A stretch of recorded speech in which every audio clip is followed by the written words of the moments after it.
உள்துறை அமைச்சர் அமித்ஷா அவர்கள் இதற்கு பொறுப்பேற்க வேண்டும் என்று விடுதலை சிறுத்தைகள் கட்சியின் சார்பிலே வலியுறுத்துவதற்கு எந்த அரசியல் உள்நோக்கமும் இல்லை. இதில் என்ன அரசியல் ஆதாயம் விடுதலை சிறுத்தைகள் கட்சிக்கு கிடைத்துவிடப் போகிறது? நாங்கள் பதவி விலக வேண்டும் என்று சொல்லுவது எங்கள் ஆதங்கத்தின் வெளிப்பாடு, அவ்வளவுதான். இதனால் உடனே அமித்ஷா பதவி விலகிவிடப் போவதில்லை, அல்லது பாஜக அரசுக்கு நாங்கள் விடுக்கிற இந்த வேண்டுகோள் பெரிய நெருக்கடியை ஏற்படுத்தப் போவதில்லை. ஆர்டிகிள் 370 அரசமைப்பு சட்டத்தின் உறுப்பு எண் 370 நீக்கிவிட்டால் ஜம்மு காஷ்மீரில் பயங்கரவாதம் இருக்காது, பதற்றம் இருக்காது, சுற்றுலா வளர்ச்சி அடையும்,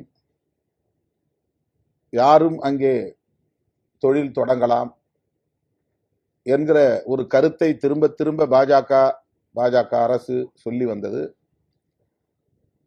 சொல்லியவாறே அவர்கள் அந்த உறுப்பு எண் 370 நீக்கம் செய்தார்கள். ஜம்மு காஷ்மீர் என்கிற மாநிலத்தை யூனியன் பிரதேசங்களாக உடைத்தார்கள். இப்போது பொதுமக்கள் சுற்றுலா செல்லலாம் என்று கதவுகளை திறந்து விட்டார்கள். அரசின் இந்த அறிவிப்பை நம்பி பொதுமக்கள் அங்கே பயணம் செய்தார்கள். பாதுகாப்பு இருக்கும் என்கிற நம்பிக்கையில் சென்றவர்களுக்கு இத்தகைய துயரம் நேர்ந்திருக்கிறது. இதை சுட்டிக்காட்டுவது மத நல்லிணக்கத்தை பேணும் ஒவ்வொருவரின் கடமை என்கிற அடிப்படையில் தான் சுட்டிக்காட்டுகிறோம். இதில் வேற எந்த உள்நோக்கமும் கிடையாது. மும்பை தாக்குதலுக்கு பொறுப்பேற்று அன்றைய உள்துறை அமைச்சர் சிவராஜ் பாட்டீல் அவர்கள் பதவி விலகினார் என்பது வரலாறு. அவர் ஒரு முன்மாதிரியாக இருந்திருக்கிறார்.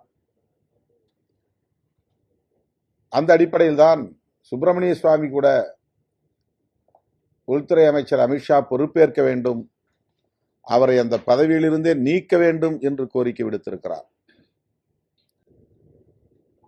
சுப்பிரமணிய சுவாமி பாரதிய ஜனதா கட்சியை சார்ந்த ஒரு மூத்த தலைவர்.